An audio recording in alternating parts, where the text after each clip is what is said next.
de todo el Perú, y recibimos a esta hora en la cabina al politólogo del Centro Wiñac, Fernando Tincopa. Al inicio del programa hablábamos del trabajo legislativo, de que toca hacer un balance de todas las leyes que se han aprobado en el Congreso. Algunas todavía han quedado pendientes, hay otras sobre las que se han presentado reconsideraciones, otras que además el Ejecutivo ya dijo observaremos tal o cual norma. Sin embargo, es un buen momento para hacer un balance de toda esta avalancha de proyectos que de pronto empezaron a ser aprobados por el Congreso casi al final de la legislatura, ¿no? Se ha cerrado la legislatura 2023-2024 y queremos justamente preguntarle al politólogo Fernando Tincopa cuál es el balance o cómo vería él el desempeño del Congreso en este último tramo, porque sí, prácticamente han sido 2 semanas intensas, si se quiere, sobre todo la última, ¿no? 2 semanas intensas y varios años frustrantes, diría yo, porque la labor del Congreso podría evaluarse en términos, por ejemplo, de medición de populismo económico como altamente populista, y esto lo dice por también los retiros de la CDS, por los retiros de la AFP, por los nombramientos de los docentes. De los docentes, del personal de salud, que recientemente fue aprobado también de manera progresiva para el personal CAS, por todas las leyes que generan un alto impacto fiscal, que han sido incluso criticadas por el Consejo Fiscal y que en general demuestra que este Congreso es uno de los congresos, junto con el periodo anterior, que ha tenido mayor injerencia, digamos, populista en ese sentido. Hay más de 100 leyes que han sido aprobadas en este periodo por insistencia. Y según el Consejo Fiscal también el 42% tenía algún impacto fiscal. El Ejecutivo, por su parte, no hace observaciones a las leyes del Congreso. Y a diferencia de otros gobiernos, este Ejecutivo tampoco lleva a interpretación del Tribunal Constitucional la legalidad, digamos, de varias de las leyes que se dan. Estamos perdiendo camisas de fuerza frente al populismo porque frente a un Ejecutivo débil. Perdiendo camisas de fuerza. Explíqueme eso que suena a psiquiatría. Se hace oportuno. Sí, digamos, antes al menos teníamos algunas instituciones que funcionaban como diques de contención, es decir, camisas de fuerza que contenían iniciativas populistas.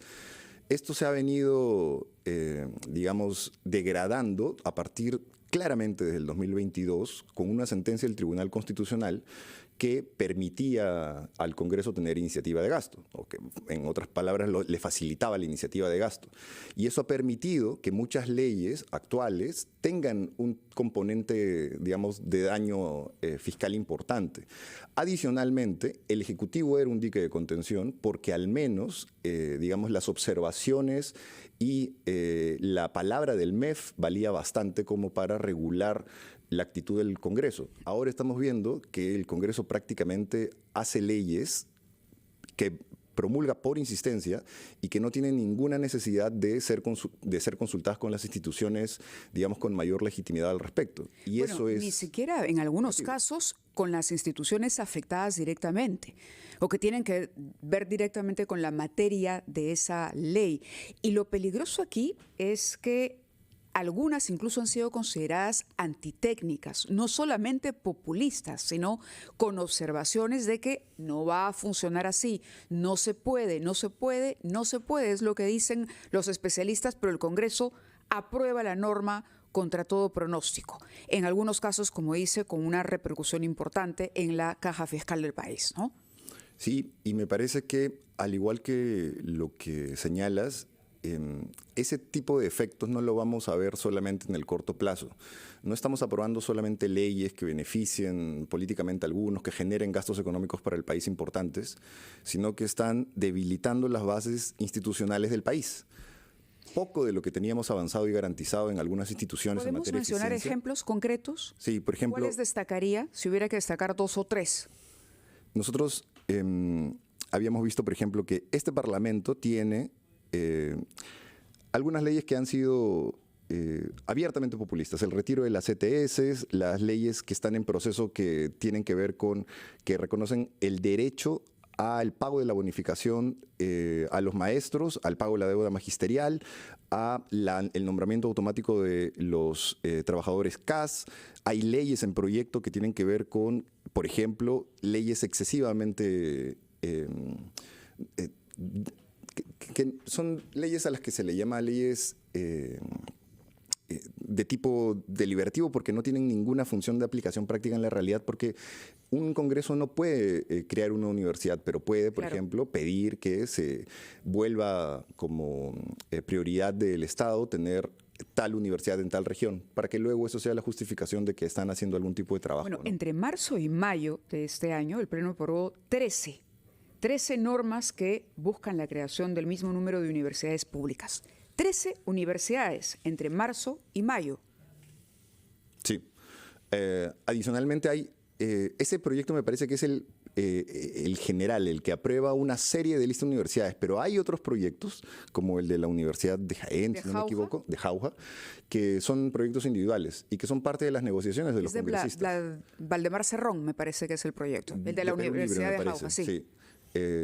¿Por qué proyectos como ese son puestos en agenda de Pleno? Bueno, por el poder que tienen tanto de la mesa directiva como de la negociación de los votos.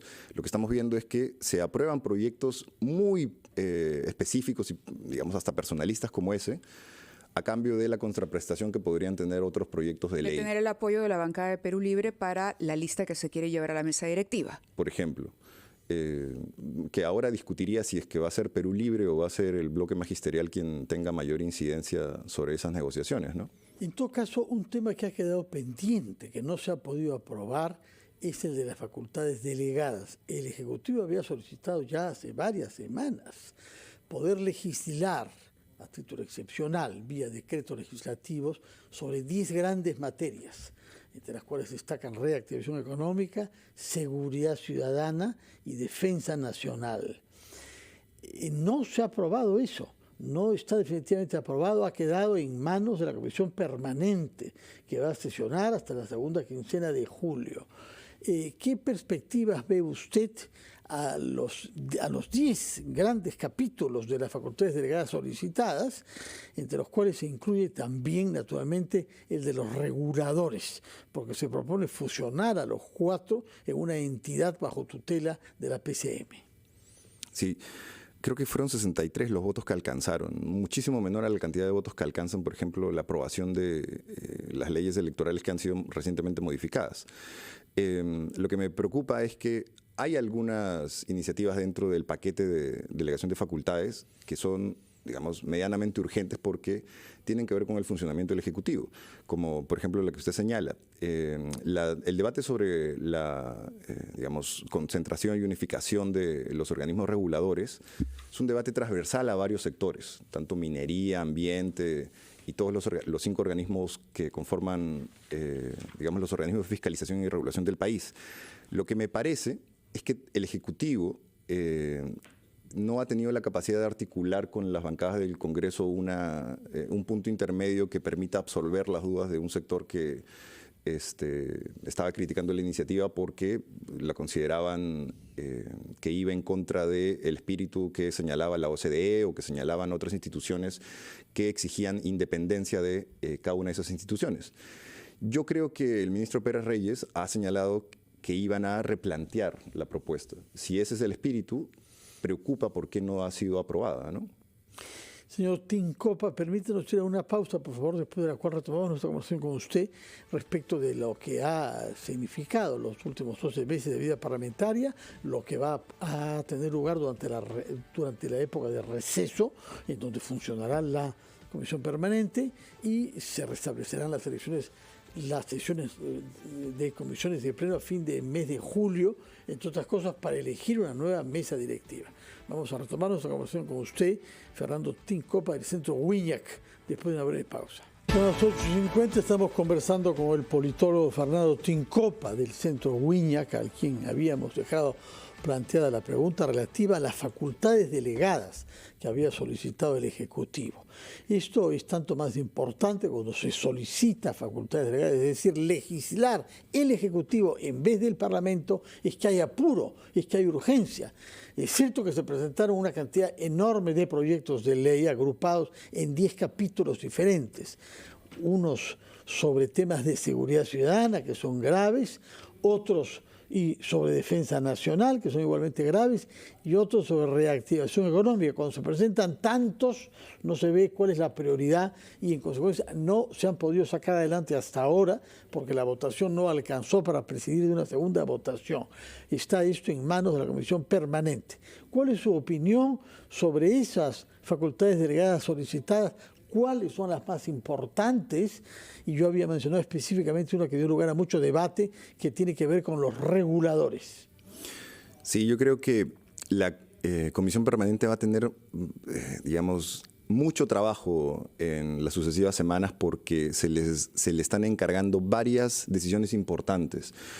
Y me parece ahí que la intención de llevar esto, de discutir y extender la aprobación de la delegación de facultades, lo que hace es elevar el costo de la negociación. Digamos, es notorio que los congresistas de un tiempo acá han tenido una capacidad de injerencia sobre el Ejecutivo para, a cambio de aprobar los proyectos de ley que éste promueve, tener retribuciones tanto, digamos, a nivel de presupuesto para sus regiones o negociaciones en torno a asignaciones específicas para proyectos determinados.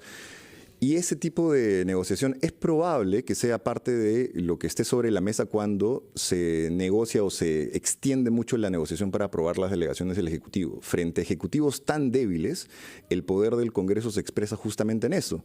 Y lo que hace la Comisión Permanente es reducir digamos, la cantidad de actores con los que te sientas a negociar. Ya no tienes que negociar con todas las pequeñas microbancadas del Congreso, sino con aquellas más importantes porque son finalmente las que decidirán con 10, 14 votos los, digamos, aspectos más importantes de la aprobación de esa ley, ¿no? Yo quisiera preguntarle, Fernando, si al margen de la distorsión que ya supone que un Congreso, por ejemplo, pueda tener iniciativa de gasto a través de la dación de una norma, algo que realmente no tiene lógica porque para algo existe el Ejecutivo. Hay un responsable de las cuentas que es el Poder Ejecutivo, el que tiene que rendir cuentas sobre cómo están las arcas, los ahorros del Estado, los gastos, el balance, es el equipo técnico del MEF. Sin embargo, el Congreso, usted nos decía, por una tentación populista, se ve bastante motivado a emitir normas que suponen gasto que no está considerado en el presupuesto y que puede sobrepasarlo.